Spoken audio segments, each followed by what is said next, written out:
S K super TMT, the long life TMT.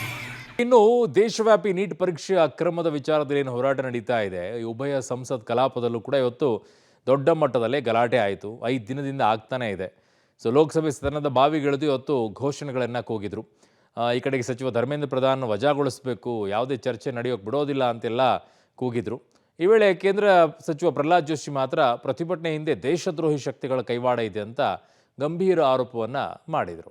ಸಂಸತ್ತಿನಲ್ಲಿ ಕಿಚ್ಚೆಬ್ಬಿಸಿದ neat ಅಕ್ರಮ, ಸದನದ ಬಾವಿಗಿಳಿದು ವಿಪಕ್ಷಗಳ ಪ್ರತಿಭಟನೆ. ದೇಶವ್ಯಾಪಿ ನೀಟ್ ಪರೀಕ್ಷೆಯ ಅಕ್ರಮದ ದಂಗಲ್ ಜೋರಾಗಿದೆ. ಉಭಯ ಸಂಸತ್ ಕಲಾಪದಲ್ಲೂ 5ನೇ ದಿನವೂ ನೀಟ್ ಅಕ್ರಮದ ಕಿಚ್ಚು ಪ್ರಜ್ವಲಿಸಿದೆ. ಲೋಕಸಭೆಯ ಸದನದ ಬಾವಿಗಿಳಿದು ವಿರೋಧ ಪಕ್ಷದವರು ಘೋಷಣೆಗಳನ್ನು ಕೂಗಿದ್ರು. ಕೇಂದ್ರ ಸಚಿವ ಧರ್ಮೇಂದ್ರ ಪ್ರಧಾನ್ ರಾಜೀನಾಮೆಗೆ ಪಟ್ಟು ಹಿಡಿದ್ರು. ಗಲಾಟೆ ಗದ್ದಲದ ಹಿನ್ನೆಲೆಯಲ್ಲಿ ಲೋಕಸಭಾ ಕಲಾಪವನ್ನು ಸೋಮವಾರಕ್ಕೆ ಮುಂದೂಡಲಾಯಿತು. ನಿರಂತರ ಪ್ರತಿಭಟನೆಗಳ ನಡುವೆಯೂ ಕೇಂದ್ರ ಸಂಸದೀಯ ವ್ಯವಹಾರಗಳ ಸಚಿವ ಕಿರಣ್ ರಿಜಿಜು ಲೋಕಸಭೆಯಲ್ಲಿ ಚರ್ಚೆಗೆ ಅವಕಾಶ ನೀಡುವಂತೆ ಪ್ರತಿಪಕ್ಷಗಳಲ್ಲಿ ಮನವಿ ಮಾಡಿದರು. ನೀಟ್ ಪ್ರಶ್ನೆ ಪತ್ರಿಕೆ ಸೋರಿಕೆ ಬಗ್ಗೆ ಚರ್ಚೆ ನಡೆಸಲು ಸರ್ಕಾರ ಒಪ್ಪಿಕೊಂಡಿದೆ, ಆದರೆ ವಿರೋಧ ಪಕ್ಷಗಳು ಚರ್ಚೆಗೆ ಬಿಡ್ತಿಲ್ಲ ಅಂತ ಹೇಳಿದ್ರು. ನಿಮ್ಮ ಸಂಸದರಿಗೆ ಚರ್ಚೆಗೆ ಅವಕಾಶ ಕೊಡುವಂತೆ ಹೇಳಬೇಕು ಅಂತ ಮನವಿ ಮಾಡಿದ್ರು. ಸರ್ಕಾರ ಚರ್ಚಾ ತಯಾರ್ भी हो गए थे. आपका फिर एक कंडीशन लगाया चर्चा नहीं कराने के लिए. हमने फिर से आपको अपील किया, कल भी, आज सुबह में केसी वेणुगोपाल जी को मैंने फिर से अपील किया है कि आप प्रमुख विपक्षी दल है, बाकी जितना भी एमपीज, हम लोग सबका मत एक ही है कि चर्चा होना चाहिए. तो नीट एग्जाम पे प्रधानमंत्री जी ने देश को आश्वासन दिया और जो प्रमुख एक्टिविस्ट जिन्होंने भूख हड़ताल किया, सोना मांगचंद जी ने भी अपना अनशन तोड़ा है और चर्चा के लिए उन्होंने भी मांग किया है. तो फिर देश के सामने में अब हम चर्चा नहीं करके बहाना बनाएंगे तो ये अच्छा संदेश नहीं जाएगा. और माननीय प्रधानमंत्री जी ने आश्वासन दिया कि एग्जाम पेपर लीक को लेकर के कठोर कानून लाने जा रहे हैं, ये आश्वासन भी दिया हुआ है. ಆದರೆ ಲೋಕಸಭೆಯ ವಿರೋಧ ಪಕ್ಷದ ನಾಯಕ ರಾಹುಲ್ ಗಾಂಧಿ, ಸಂಸತ್ನಲ್ಲಿ ನನಗೆ ಮಾತನಾಡುವುದಕ್ಕೆ ಅವಕಾಶವಿರಲಿಲ್ಲ. ವಿದ್ಯಾರ್ಥಿಗಳ 3 ಬೇಡಿಕೆಗಳಿವೆ. ಭ್ರಷ್ಟ ಶಿಕ್ಷಣ ಸಚಿವರು ಹೋಗಬೇಕು, ವಿದ್ಯಾರ್ಥಿಗಳನ್ನು ಥಳಿಸಿದವರ ಮೇಲೆ ಕ್ರಮ ಆಗಬೇಕು, ಆ ಬಳಿಕವಷ್ಟೇ ಚರ್ಚೆಗೆ ಸಿದ್ಧ ಅಂಥೇಳಿ ರಾಹುಲ್ ಗಾಂಧಿ ಹೇಳಿದ್ದಾರೆ. ಸಂಸತ್ ಆವರಣದಲ್ಲಿ ಪ್ರತಿಪಕ್ಷಗಳ ಪ್ರತಿಭಟನೆ. ಧರ್ಮೇಂದ್ರ ಪ್ರಧಾನ್ ಪದಚ್ಯುತಗೊಳಿಸಲು ಆಗ್ರಹ. ಸಂಸತ್ತಿನಲ್ಲಿ ಮೋದಿ ಉತ್ತರಕ್ಕೆ ಖರ್ಗೆ ಆಗ್ರಹ. ಇನ್ನು 5ನೇ ದಿನವೂ ಸಂಸತ್ ಭವನದ ಸಂಕೀರ್ಣದೊಳಗೆ ಕಾಂಗ್ರೆಸ್ ಮತ್ತು ವಿರೋಧ ಪಕ್ಷಗಳ ಸಂಸದರು ಸರ್ಕಾರದ ವಿರುದ್ಧ ವಾಗ್ದಾಳಿ ನಡೆಸಿದರು. ಸರ್ಕಾರ ವಿದ್ಯಾರ್ಥಿಗಳ ಬೇಡಿಕೆಗಳನ್ನು ಈಡೇರಿಸಬೇಕು ಅಂತ ಒತ್ತಾಯಿಸಿದ್ದಾರೆ.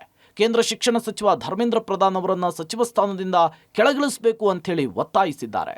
ರಾಜ್ಯಸಭೆಯ ಪ್ರತಿಪಕ್ಷ ನಾಯಕ ಮಲ್ಲಿಕಾರ್ಜುನ್ ಖರ್ಗೆ, ಪ್ರಧಾನಿ ಏನಾದರೂ ಹೇಳೋದಾದ್ರೆ ಸಂಸತ್ತಿನಲ್ಲಿ ಹೇಳಿಕೆ ಕೊಡಬೇಕು ಅಂತ ಹೇಳಿದ್ರು. ಸಂಸತ್ತಿನೆಲ್ಲ ಬಂದು ಹೇಳಿದ್ರೆ ಮಾತ್ರ ನಾವು ಅದಕ್ಕೆ ಅಧಿಕೃತ ಅಂತ ಪರಿಗಣಿಸ್ತೇವೆ. ರಾತ್ರಿ 12 ಗಂಟೆಗೆ ಹೀಗೆ ಮಾಡುವ ಬದಲು ಸಂಸತ್ನಲ್ಲಿಯೇ ಹೇಳಬೇಕು ಅಂತ ಹೇಳಿ ಪಟ್ಟು ಹಿಡಿದಿದ್ದಾರೆ. ನೀಟ್ ವಿಚಾರಕ್ಕೆ ಸಂಬಂಧಪಟ್ಟಂತೆ ಮೊದಲ ಬಾರಿಗೆ ಮೌನ ಮುರಿದಂಥ ಪ್ರಧಾನಿ ನರೇಂದ್ರ ಮೋದಿ ಅವರು ನಿನ್ನೆ ಒಂದು ವಿಡಿಯೋ ಸಂದೇಶವನ್ನು ಮಧ್ಯರಾತ್ರಿ ಬಿಡುಗಡೆ ಮಾಡಿದ್ರು. ಈ ಒಂದು ವಿಚಾರಕ್ಕೆ ಸಂಬಂಧಪಟ್ಟಂತೆ ವಿರೋಧ ಪಕ್ಷಗಳಿಂದ ವ್ಯಾಪಕವಾದಂಥ ಟೀಕೆ ವ್ಯಕ್ತವಾಗ್ತಾ ಇರುವಂಥದ್ದು. ಪ್ರಧಾನಿ ನರೇಂದ್ರ ಮೋದಿ ಅವರು ಸಂಸತ್ನಲ್ಲಿ ಮಾತನಾಡಬೇಕಾಗಿತ್ತು, ಆಗ ಮಾತ್ರ ಇಂತಹ ಹೇಳಿಕೆಗಳನ್ನು ಅಥವಾ ಭರವಸೆಗಳನ್ನು ನಾವು ಅಧಿಕೃತ ಎಂದು ಭಾವಿಸ್ಬೋದು. ಆದರೆ ವಿಡಿಯೋ ಸಂದೇಶ ಮಾಡಿ ಬಿಡುಗಡೆ ಮಾಡಿರುವಂಥದ್ದು ಹಾಸ್ಯಾಸ್ಪದ. ಪ್ರಧಾನಮಂತ್ರಿಯಂತಹ ಹುದ್ದೆಯಲ್ಲಿರುವಂತಹ ನಾಯಕರು ಸಂಸತ್ತನ್ನು ಬಳಸಿಕೊಂಡು ಸಂಸತ್ನ ಮೂಲಕ ದೇಶದ ಜನರಿಗೆ ಸಂದೇಶವನ್ನು ಕೊಡಬೇಕಾಗಿತ್ತು. ಆದರೆ ವಿಡಿಯೋ ಸಂದೇಶ ಮಾಡೋ ಮೂಲಕ ಪ್ರತಿಭಟನೆಯನ್ನು ಡೈವರ್ಟ್ ಮಾಡುವಂತ ಕೆಲಸಗಳು ಆಗ್ತಾ ಇದೆ ಅನ್ನುವಂತ ಆರೋಪವನ್ನು ಮಾಡಿದ್ದಾರೆ. ತ್ವರಿತ ನ್ಯಾಯಾಲಯಗಳ ನಾಟಕ ಏಕೆ? ಮೋದಿಜಿ, ನಿಮ್ಮಲ್ಲಿ ಒಂದು ದೋಷವಿದೆ. ನೀಟ್ ಪ್ರಶ್ನೆ ಪತ್ರಿಕೆ ಸೋರಿಕೆಗೆ ತ್ವರಿತ ನ್ಯಾಯಾಲಯವನ್ನು ಸ್ಥಾಪಿಸಲು ಸೋಮವಾರ ಸಂಸತ್ತಿನಲ್ಲಿ ಕಾನೂನನ್ನು ಪರಿಚಯಿಸಲಾಗುತ್ತೆ ಅಂತ ಮೋದಿ ಘೋಷಿಸಿದರು. ಆದರೆ ಇದಕ್ಕೆ ಮಾಜಿ ಸಿಎಂ ಅರವಿಂದ್ ಕೇಜ್ರಿವಾಲ್ ಅವರು ಕಿಡಿಕಾರಿದ್ದಾರೆ. ಮೋದಿಜಿ ಕೊಟ್ಟ ಭರವಸೆ ಎಷ್ಟು ಪೊಳ್ಳು ಎಂಬುದು ನಿನ್ನೆಯೇ ಗೊತ್ತಾಗಿದೆ. ನಿಮ್ಮಲ್ಲಿ ಯಾವುದೇ ಪುರಾವೆಗಳಿಲ್ಲದಿದ್ರೆ ತ್ವರಿತ ನ್ಯಾಯಾಲಯಗಳ ನಾಟಕ ಯಾಕೆ ಮೋದಿಜಿ? ನಿಮ್ಮಲ್ಲಿ ಒಂದು ದೋಷವಿದೆ ಅಂತ ಕುಟುಕಿದ್ದಾರೆ. ಪ್ರತಿಭಟನೆಯಲ್ಲಿ ದೇಶದ್ರೋಹಿ ಶಕ್ತಿಗಳು. ಪ್ರಹ್ಲಾದ್ ಜೋಶಿ ಗಂಭೀರ ಆರೋಪ. ಇನ್ನು ಕೇಂದ್ರ ಸಚಿವ ಪ್ರಹ್ಲಾದ್ ಜೋಶಿ ಜಂತರ್ ಮಂತರ್ ಪ್ರತಿಭಟನೆಯಲ್ಲಿ ದೇಶದ್ರೋಹಿಗಳ ಕೈವಾಡವಿದೆ ಅಂತ ಆರೋಪಿಸಿದ್ದಾರೆ. ಪ್ರತಿಭಟನೆಯಲ್ಲಿ ದೇಶದ್ರೋಹಿ ಶಕ್ತಿಗಳು ಸೇರಿಕೊಂಡಿವೆ. ಪಾಕ್ ಮೂಲದ ಸೋಷಿಯಲ್ ಮೀಡಿಯಾಗಳು ಕೆಲಸ ಮಾಡ್ತಿವೆ. ಹಾಜಿ ಅಬ್ದುಲ್ಲಾ ಎನ್ನುವ ಕ್ರಿಮಿನಲ್ ಸೇರಿಕೊಂಡಿದ್ದಾನೆ. ಇದರ ಬಗ್ಗೆ ನಮಗೆ ಆತಂಕ ಇದೆ ಅಂಥೇಳಿ ಕಳವಳ ವ್ಯಕ್ತಪಡಿಸಿದರು.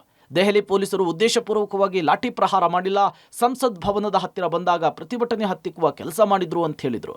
ರಾಜೀನಾಮೆಯಿಂದ ಪರಿಹಾರ ಇಲ್ಲ ಅಂತ ಕೂಡ ಹೇಳಿದ್ದಾರೆ. ವಿದ್ಯಾರ್ಥಿಗಳ ಹೋರಾಟದ ಬಗ್ಗೆ ನಮ್ಮ ಸಂವೇದನೆ ಇದೆ. ಆದರೆ ಅಲ್ಲಿ ಯಾರು ಆಂಟಿ ಸೋಷಿಯಲ್ ಎಲಿಮೆಂಟ್ಗಳು ಇವತ್ತು ಹೋಗಿ ಜಾಯ್ನ್ ಆಗಿದ್ದಾರೆ, ಆ ಆಂಟಿ ಸೋಷಿಯಲ್ ಎಲಿಮೆಂಟ್ಗಳು ಈ Aam Aadmi party Haji Afzal is A criminal ಅನ್ನೋದು ಎಲ್ಲರಿಗೂ ಗೊತ್ತಿದೆ ಮತ್ತು ಕೇಸ್ಗಳಲ್ಲಿ ಇದ್ದಾರೆ, ಕ್ರಿಮಿನಲ್ ಕೇಸ್ಗಳಲ್ಲಿ. ಅವನು ಬಂದಿದ್ದಾನೆ, ಅವನೇನು ವಿದ್ಯಾರ್ಥಿನ ಅಥವಾ ವಿದ್ಯಾರ್ಥಿ ನಾಯಕನ ಅವನ್ನೂ ಸಪೋರ್ಟ್ ಮಾಡ್ತಾ ಇದ್ದಾನೆ. ಹೆಂಗೆ? ಇದರ ಬಗ್ಗೆ ವಿದ್ಯಾರ್ಥಿಗಳು ಜಾಗೃತವಾಗಿರಬೇಕು.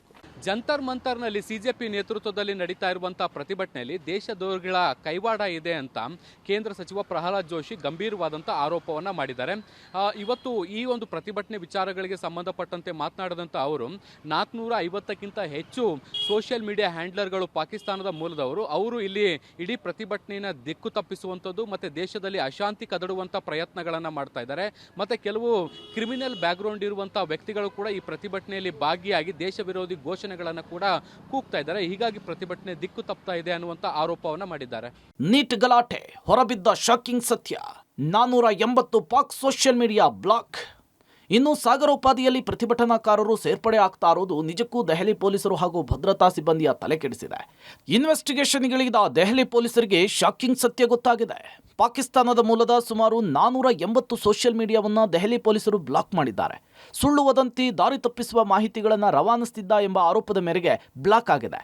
ಈ ಸೋಷಿಯಲ್ ಮೀಡಿಯಾದ ಮೂಲಕ ಅಶಾಂತಿಯನ್ನು ಉಂಟು ಮಾಡುವ ಮತ್ತು ವಿದ್ಯಾರ್ಥಿಗಳ ಗಮನವನ್ನು ಬೇರೆಡೆಗೆ ಸೆಳೆಯುವ ಉದ್ದೇಶದಿಂದ ಪ್ರತಿಭಟನೆಗೆ ಸಂಬಂಧಿಸಿದ ತಪ್ಪು ಮಾಹಿತಿ ಮತ್ತು ವದಂತಿಗಳನ್ನು ಈ ಖಾತೆಗಳು ಸಕ್ರಿಯವಾಗಿ ಹರಡುತ್ತಿದ್ವು ಅಂತೇಳಿ ದೆಹಲಿ ಪೊಲೀಸರು ತಿಳಿಸಿದ್ದಾರೆ. हमने नोटिस किया है कि सोशल मीडिया में कुछ मिस इन्फॉर्मेशन फैलाने की कोशिश की जा रही है. अभी तक 400 से ज्यादा Pakistani social media handles identify किए जा चुके हैं जो इस सिचुएशन का फायदा उठाते हुए फेक कंटेंट और र्यूमर्स स्प्रेड कर रहे हैं. उनको ब्लॉक कराया जा रहा है. ये वही सोशल मीडिया हैंडल्स हैं जो ऑपरेशन सिंदूर के दौरान भी एक्टिव थे.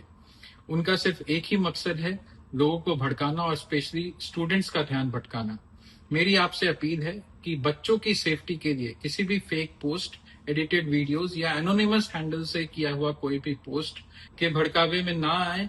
किसी भी पोस्ट को शेयर करने से पहले फैक्ट चेक करो, र्यूमर्स को स्प्रेड मत करो और किसी भी एंटी सोशल एलिमेंट्स को अपने इमोशंस का कंट्रोल मत लेने दो. याद रखो कि पीसफुल प्रोटेस्ट करना आपका अधिकार है और दिल्ली पुलिस इस अधिकार का रिस्पेक्ट करती है. जय हिंद. ದೆಹಲಿ ಪೊಲೀಸ್ ಅಧಿಕಾರಿಗಳ ರಜೆ ರದ್ದು. ದೆಹಲಿಯ 17 ಮೆಟ್ರೋ ನಿಲ್ದಾಣಗಳು ಬಂದ್. ನೀಟ್ ಅಕ್ರಮವನ್ನು ಖಂಡಿಸಿ ಪ್ರತಿಭಟನೆಗಳ ನಡುವೆ ದೆಹಲಿ ಪೊಲೀಸ್ ಅಧಿಕಾರಿಗಳ ರಜೆಯನ್ನ ರದ್ದು ಮಾಡಲಾಗಿದೆ. ಪ್ರತಿಭಟನೆಗಳು ನಡೀತಾ ಇರೋದ್ರಿಂದ ಮುಂದಿನ ಸೂಚನೆ ಬರುವವರೆಗೂ ದೆಹಲಿಯ ಎಲ್ಲಾ ಪೊಲೀಸ್ ಅಧಿಕಾರಿಗಳ ರಜೆಗಳನ್ನು ರದ್ದು ಮಾಡಲಾಗಿದೆ. ರಾಜಧಾನಿ ದೆಹಲಿಯಲ್ಲಿ ಸದ್ಯ ಸುಮಾರು 85,000ಕ್ಕೂ ಹೆಚ್ಚು ಪೊಲೀಸ್ ಸಿಬ್ಬಂದಿಗಳನ್ನು ನಿಯೋಜಿಸಲಾಗಿದೆ. ಈ ಮಧ್ಯೆ ಸತತ 3ನೇ ದಿನವೂ ಕೂಡ ದೆಹಲಿ ಮೆಟ್ರೋ ಸಂಚಾರ ಬಂದ್ ಆಗಿದೆ. ಸಿಜೆಪಿ ಪ್ರತಿಭಟನೆಯ ಹಿನ್ನೆಲೆಯಲ್ಲಿ ದೆಹಲಿಯ 17 ಮೆಟ್ರೋ ನಿಲ್ದಾಣಗಳು ಬಂದ್ ಆಗಿವೆ. ನೀಟ್ ಹೋರಾಟ, ವಿದ್ಯಾರ್ಥಿಗಳಿಗೆ ಸಲ್ಲು ಸಂದೇಶ. ಪ್ರತಿಭಟನೆಯನ್ನ ನಿಲ್ಲಿಸಿ ಮನೆಗೆ ಹಿಂತಿರುಗುವಂತೆ ಮನವಿ. ನೀಟ್ ಅಕ್ರಮದಲ್ಲಿ ಕೇಂದ್ರ ಶಿಕ್ಷಣ ಸಚಿವರಾದ ಧರ್ಮೇಂದ್ರ ಪ್ರಧಾನ್ ರಾಜೀನಾಮೆ ಕೊಡಬೇಕು ಅಂಥೇಳಿ ಕಾಕ್ರೋಚ್ ಜನತಾ ಪಾರ್ಟಿ ಹಾಗೂ ವಿದ್ಯಾರ್ಥಿಗಳು ಬೇಡಿಕೆ ಇಟ್ಟಿದ್ದಾರೆ. ಈ ಪ್ರತಿಭಟನೆಗೆ ಸೆಲೆಬ್ರಿಟಿಗಳು, ಚಿತ್ರರಂಗದ ಗಣ್ಯರು ಧ್ವನಿ ಎತ್ತಿದ್ದಾರೆ. ಪ್ರತಿಭಟನೆಯ ಪರ ಹಾಗೂ ವಿರೋಧವಾಗಿ ಧ್ವನಿ ಬಂದಿದೆ. ನೀಟ್ ಪ್ರಶ್ನೆ ಪತ್ರಿಕೆ ಸೋರಿಕೆಯನ್ನು ಖಂಡಿಸಿ ಪ್ರತಿಭಟನೆ ನಡೆಸ್ತಾ ಇರುವ ವಿದ್ಯಾರ್ಥಿಗಳು ನಿಮ್ಮ ಮನೆಗೆ ತೆರಳಿ, ಯೋಚಿಸದಿರಿ, ಪ್ರಧಾನಿ ಮೋದಿ ಅಭಯ ಕೊಟ್ಟಿದ್ದಾರೆ. ಆರೋಪಿಗಳಿಗೆ ತಕ್ಕ ಶಿಕ್ಷೆ ಆಗುತ್ತೆ, ಪ್ರತಿಭಟನೆಯನ್ನ ಕೈಬಿಡಿ ಅಂತ ಕೇಳಿಕೊಂಡಿದ್ದಾರೆ. ಸಾಮಾಜಿಕ ಜಾಲತಾಣ ಎಕ್ಸ್ನಲ್ಲಿ ಹೇಳಿದ್ದೇನು ಅನ್ನೋದನ್ನ ತೋರಿಸ್ತೀವಿ ನೋಡಿ. ಸಲ್ಮಾನ್ ಖಾನ್, ಬಾಲಿವುಡ್ ನಟ. ವಿದ್ಯಾರ್ಥಿಗಳು ನಿಮ್ಮ ಮನೆಗೆ ಮರಳಿ, ಯೋಚಿಸದಿರಿ, ಪ್ರಧಾನಿ ಮೋದಿ ಅಭಯ ಕೊಟ್ಟಿದ್ದಾರೆ. ಆರೋಪಿಗಳಿಗೆ ತಕ್ಕ ಶಿಕ್ಷೆ ಆಗುತ್ತೆ, ಪ್ರತಿಭಟನೆಯನ್ನ ಕೈಬಿಡಿ. ವಿದ್ಯಾರ್ಥಿಗಳ ಶಿಕ್ಷಣ ಮತ್ತು ಭದ್ರತೆ ಅತ್ಯಂತ ಮುಖ್ಯ. ಆದ್ದರಿಂದ ವಿದ್ಯಾರ್ಥಿಗಳು ಮತ್ತು ಅವರ ಪೋಷಕರು ಯಾವುದೇ ಕಾರಣಕ್ಕೂ ಹೆದರುವ ಅಗತ್ಯವಿಲ್ಲ. ಮೋದಿ ಅವರು ಈ ಬಗ್ಗೆ ಟ್ವೀಟ್ ಮಾಡಿದ್ದಾರೆ. ಪ್ರಶ್ನೆ ಪತ್ರಿಕೆ ಸೋರಿಕೆಗೆ ಕಾರಣರಾದವರ ವಿರುದ್ಧ ಖಂಡಿತ ಕಠಿಣ ಕ್ರಮವನ್ನು ಕೈಗೊಳ್ತಾರೆ ಅನ್ನೋ ನಂಬಿಕೆ ನನಗಿದೆ. ಹೀಗಾಗಿ ಎಲ್ಲ ವಿದ್ಯಾರ್ಥಿಗಳು ದಯವಿಟ್ಟು ಪ್ರತಿಭಟನೆಯನ್ನು ನಿಲ್ಲಿಸಿ ನಿಮ್ಮ ಮನೆಗೆ ಹಿಂತಿರುಗಿ ಅಂಥೇಳಿ ಎಕ್ಸ್ನಲ್ಲಿ ತಿಳಿಸಿದ್ದಾರೆ. ವಿದ್ಯಾರ್ಥಿಗಳ ಪರ ಧ್ವನಿ ಎತ್ತಿದ ನಟಿ ರಮ್ಯಾ. ಮೋದಿ ವಿಡಿಯೋಗೆ ನಟಿ ರಮ್ಯಾ ಕಮೆಂಟ್. ಇನ್ನು ಪ್ರಧಾನಿ ಮೋದಿ ಪ್ರತಿಭಟನೆ ಕೈಬಿಡುವಂತೆ ವಿಡಿಯೋ ಹೇಳಿಕೆಗೆ ನಟಿ ಹಾಗೂ ಮಾಜಿ ಸಂಸದೆ ರಮ್ಯಾ ಕುಟುಕಿದ್ದಾರೆ. ಮೊದಲು ಧರ್ಮೇಂದ್ರ ಪ್ರಧಾನ್ ಅವರು ರಾಜೀನಾಮೆಯನ್ನು ಕೊಡಬೇಕು ಅಂಥೇಳಿ ರಮ್ಯಾ ಕಮೆಂಟ್ ಮಾಡಿದ್ದಾರೆ. ರಮ್ಯಾ ಅವರ ಕಮೆಂಟ್ಗೆ ಪರ ವಿರೋಧ ಕೂಡ ವ್ಯಕ್ತವಾಗಿದೆ. ಒಟ್ನಲ್ಲಿ ನೀಟ್ ಅಕ್ರಮದ ಸಂಬಂಧ ಜಟಾಪಟಿ ದಿನೇ ದಿನೇ ಜಟಿಲಗೊಳ್ತಿದೆ. ವಿಪಕ್ಷಗಳು ಧರ್ಮೇಂದ್ರ ಪ್ರಧಾನ್ ರಾಜೀನಾಮೆಗೆ ಪಟ್ಟನ್ನು ಬಿಗಿಗೊಳಿಸಿವೆ. ಇತ್ತ ಕೇಂದ್ರ ಸರ್ಕಾರ ಫಾಸ್ಟ್ ಟ್ರ್ಯಾಕ್ ಕೋರ್ಟ್ ಅನ್ನು ರಚಿಸಿದೆ. ಮುಂದೆ ಏನೆಲ್ಲ ಬೆಳವಣಿಗೆಗಳಾಗುತ್ತೆ ಅನ್ನೋದನ್ನ ಕಾದು ನೋಡಬೇಕಿದೆ. News desk, public TV.